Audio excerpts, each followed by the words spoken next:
Rất toa số đấy là tụi anh ngay với nia hay muốn đặt xe ra nhưng mà tên sĩ tu cái commissioner tu HK là không nhận anh quý lệ hay với nia bút số mà cái office đấy nên là một quý và booking để cái tera tan muốn đặt cái xe ra chung là lòng chú kan soi boka chuan kan ai rol te pon yon chu ya với nia mình lo to lòng tu te zong zong te le kan ambassador kan buat te cũng đặt xe nga mình lo te quy zo tu zong zong te in za vai chu ma lòng tu ka soya le tam te ke ka ti in mal song chu ro se ti kha kan bu sak na chu ani ha motor kan han ha cha ha kami chan chi ka han se le shi te ko ka ri luwa om de va he better hi lo kala ka pu so mo ko han asoi ko wa better ta om le hi mon le ti te po wa ko na te po hi auma fiam twin ka tia tu na motor dong ni chu van in do na le ko ve mi te le a pathian mi te in do na te mo ni te kan ti do wa fiam tu te a tu ko yang de khan ama ro chu veteran adu than na kha a tha ka ti en me ya khaza ka shia thiam pu ya veteran hi pathian in fin na a pe in ka shia ke ni ta chu veteran ani ka chen bi te lo ki te bo ka shia kan soi na chan chu wa kon a ra bang thang chat me ya ama mi zia le na sak zong zong te ne po ai be via in ka shia a khovel mi lo zia po shia tin ka shia chu mi me pia la ma an soi ne wa maintenance in better hian angai tua thengani wa kon a hi a fuel la he lo wanga a maintenance na kina a harasa lo wanga ti theng te min thila chuan hi la si te kan sia ma chu ki kami phurnan deliver na ti te theng khan angai tua chung ko pa ta ani in ka shia ama endiana moi ti zong te mo lampang a chuan na ki na po ka future a tu nam hem kana thailo nei the ti thein an ngai tua chu ti anga ka ta na kina public min thailo tu atia athanga athang thiam thopin ka shia kha thia second hand te le tuma thu ve lu tang te le te tuma ni point hetiam na ka ma na ta ni chuan tu ma kha kan lo la tho ange ti lam pa ma kha kan ri tu ala om mi ala va ama ro chu khatiam em until zong tan na po chu second hand tang ani ya khatiam nu tu ka ma kha chuan pathian na satu kan ai bola kan nei la in khovel thil na ya lu adon ve na tu ra chuan eng vani nge mojia ji kan lo tel ve lo te lang ni ti rin lu a khan ni ba chuan nuai khat kan lo tho ve nge kan tia kan tho ve to kre mo ni chu petera ne na kanin ton da ni chu report toi sim ma min ne ro se ka lo mom via wa report te kan ngai tha tu na ya fi ta ka thenga kan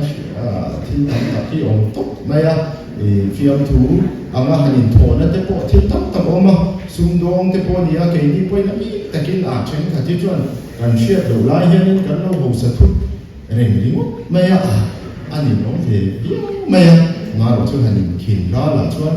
thil ho lam te po ni na te po om de a sum don te po asa tha lum me mo ti tu te po kan tong de thong ni chu ngam thil chu kan ton me te po ni a ko de la hian mal som na song hi don kim fe thei lo wa chu tiang de te po chu thil tam ta kan na te chu don na te po then cha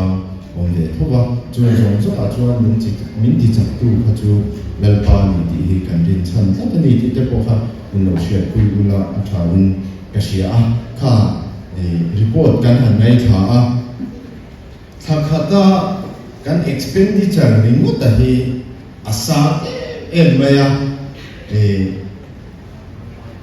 staff salary han atin berbol anga po thatin chengwai som sari bol ver kan senga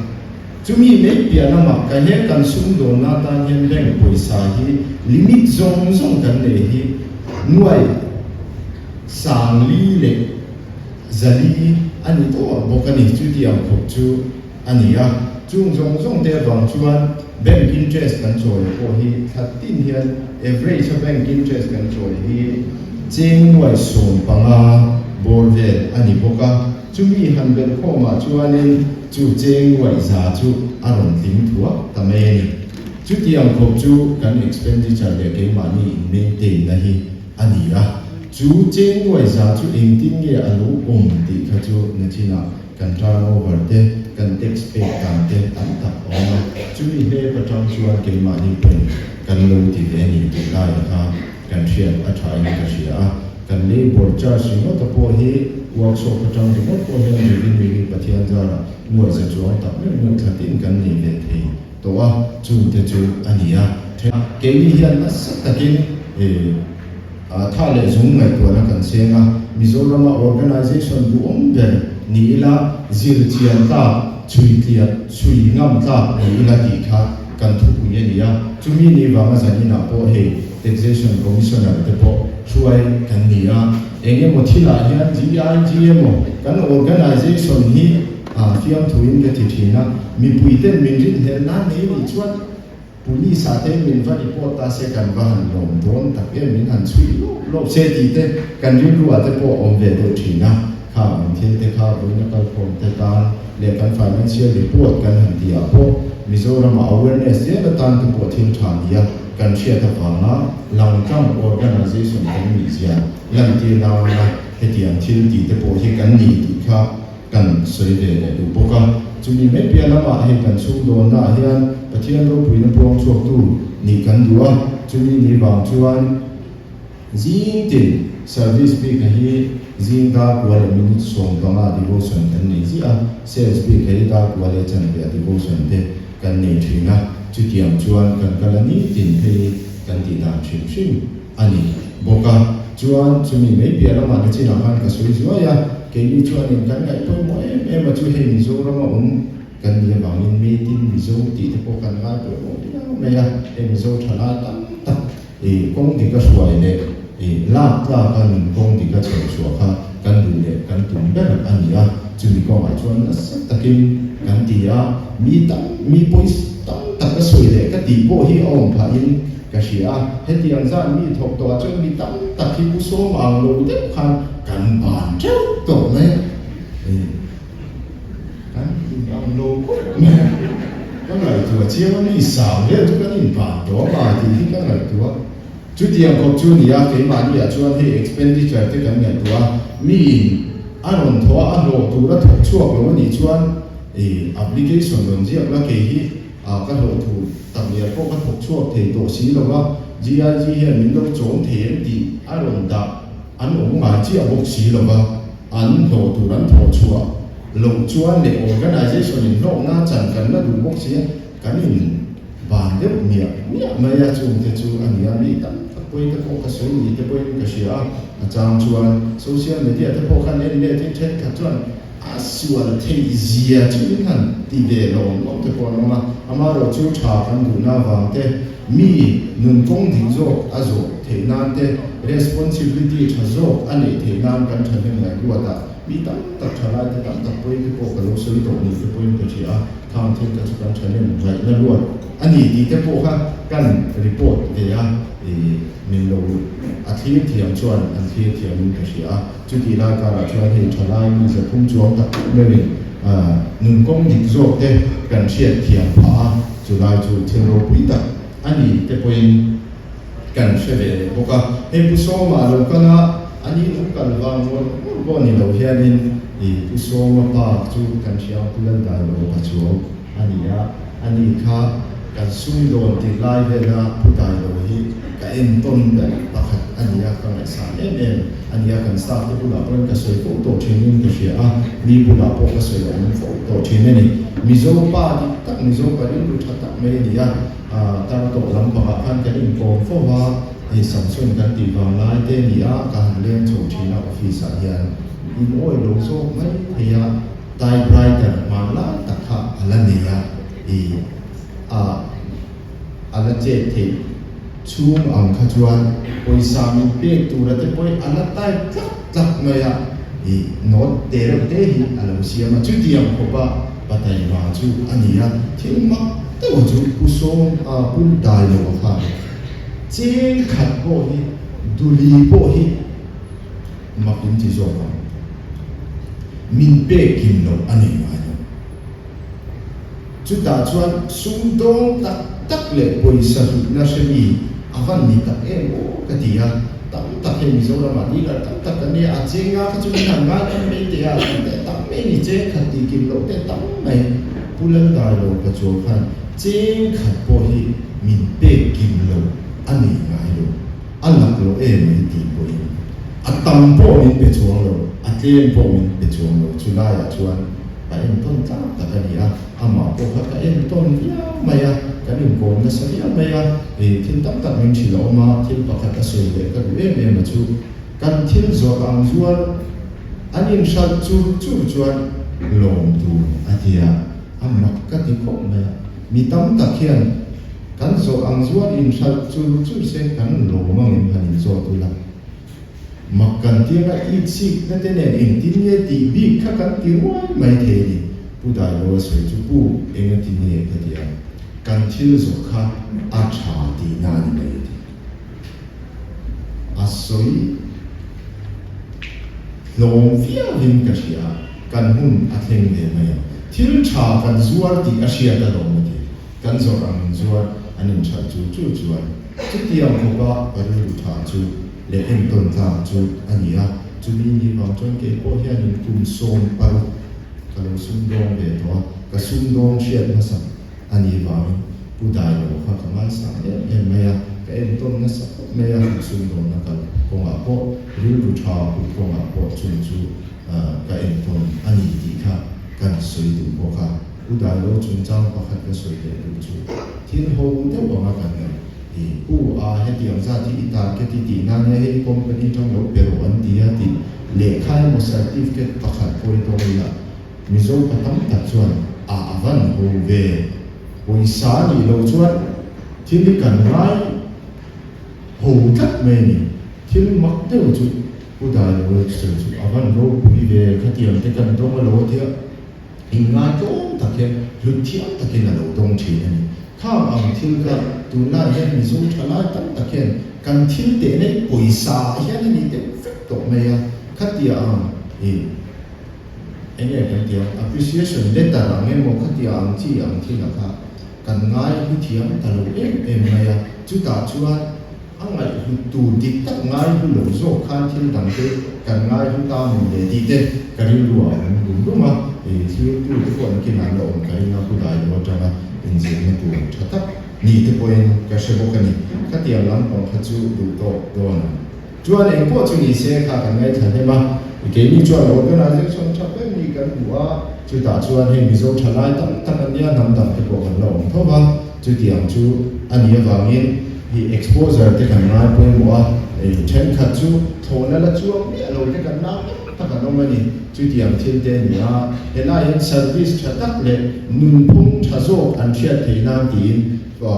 5-star hotel ate kan intira 4A na te kan intira ni chu tiang chuan kan staff kan in traina engwani ne GIG hi an dang lam bi ti ni chuan kan dang lam bi ti kan in poma dang lam bi po kan tu mani chu mi tu ra ta chuan na sa takin kan in pu cha kan in traina ni sales te target te kan in chiama chu tiang za chu tiang ti te kan han ti a chu te ko chu foreign ti te kan pe thina ni chu mi me ti alama exposure kan ti a Delhi a te kala Kolkata te tiang ni 5-star ani an lo ma ani ni ti khabi khan lo le ta mismat zo kan lo chua kan ni chu tiang ku te chuan kan in traina voi ni ai ka lo tin chua ta pa chuan sales big a hian tung thung chung khan motor som ni sal forensic kan pe ang ti au ma fangin amin ka puang na ani ka forensic kan pe tu na ku kan lo pe lu do ni o ama cho hi tung thung chung ma motor som ni sal o ma a fa om dia me ya dealership tam tak kum khat sal ang thua a sal ani ama cho ko khan ni la chi si chen khat te thakhat sal ang ve te min sal sakani chula chu nula ania ani hianin chung te po motor a present to hialani chu tiang ko chu ania December phika chuan ani hi lo nim bera ke point he organization na changyan local la pe thowa chu tiang ko chuan fan dai wa thi awm lo ni ke ma ai point December a chuan lo ala sang te ni atam khu mai min ka soyanga ano pe wa agonya ke sidia la rin sang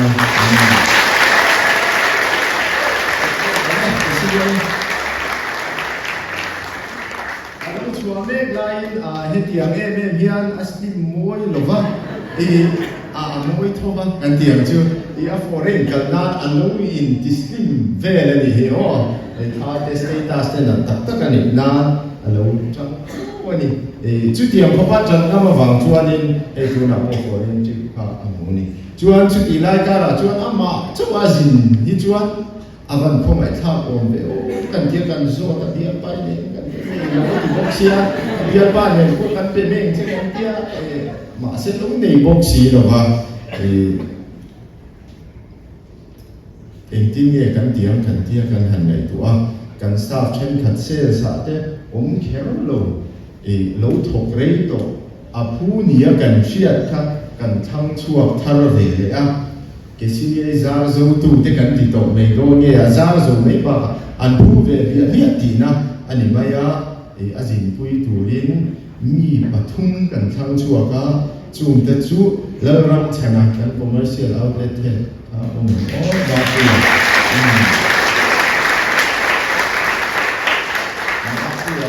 na sia tia ka ring lo chuan lal hing puya kan arena ETP puya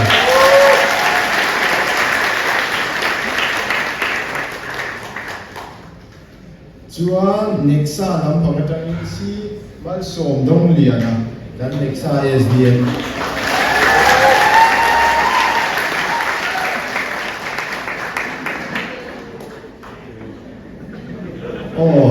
anni mi pa patuni chuan ke silia hi foreigner lakatang chuan an him tura kan ga arun nei tu te le jin tan pui tu ten da ba chuan kan wa chuan hei dang shim shima India ram chunga exposure kan pek le tu shim shima ma anni ho chu foreign lampang miloin category chuan 5 star hotel athem shim shim ani le meya weekend mang tura inti tur kha oma min than sangira te arina kesia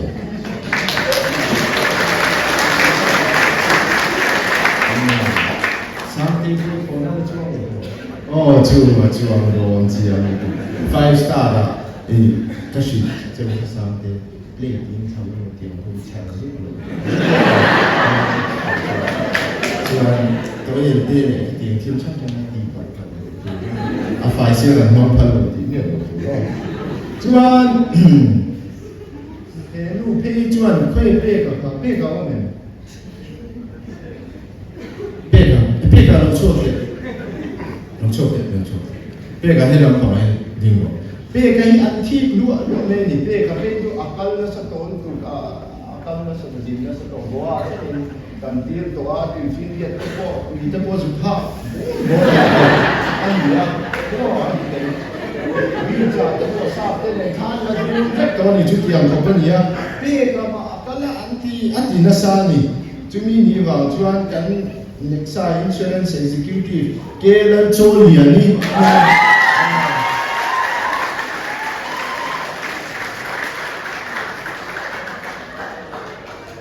I need to pay RT voucher.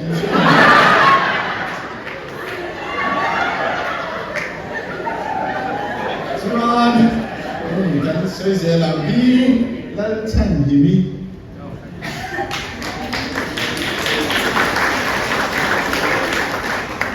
Nexa service CC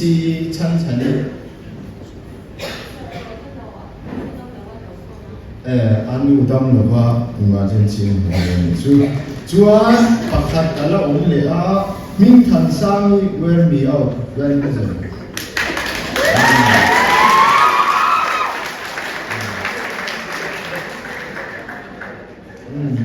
anni ho hi chu dia kan tu chu dia pe ka itan nam cham ve chu khan ni thale han soi ve chu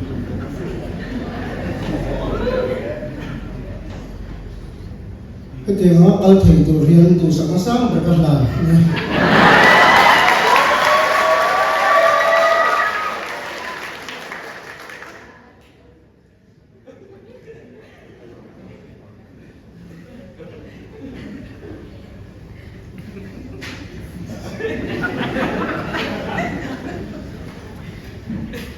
thôn ăn trong về thành tụ riêng cái trong cái đông quy ăn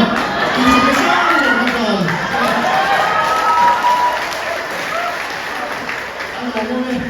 Hai lo nama kan lo nga bo ro kan di lai na na ni kha lai kha kan che do ya khat yang kha kan pu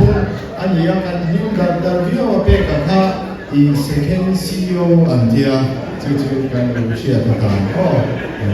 pe ka thu kha kan na on ve che na ni di lai ka kan se kha ka ni en ki ma alo mo ma ina ba lu jang hi ti ri chun ka duwa sam som hi na Chang Saria Khan, Chen Kadin Tolai Ten Ringa, Chen Kadin Support Ten Ringa, Kenya Rochu Alalpa Kan Patian Hinchu Kan Lamzo Kan, Anni Zong Anguna Antuta, Kenya Rochu Kan Toa Kan Dingmar Tazoka, Lalpa Chandam Roka Kan Ko Hunchuan Lal Beri Chang Se Di Ka Auma, Hei Tungu Machuan Kan Tukui, Anivia Meya, Hei Kanin Ha Na 316 Plan Solution Tekan Tia. Johana Bungkum Chang Sober Chang Choya kan ti ani a kan ro man na solution song chu pathian ani ti kha kan solu ani a GIG kan ti a pathian chu aro pu ani ti na ani mai a mi tam ta chuan ko ben ti la chuan tu te po an nei vi au mai the ya ke mi chuan kan chuan tu so ya chuan kan du kha chu kan pathian hin lam hi ani ti na kha kan soi lam wa Rumia kanin ha na chang chu Chen Kadin Tolai Ten Ringa Chen Kadin Support Ten Ringa Kenya ro chu anal pa kan pathian hing kan lam zo kang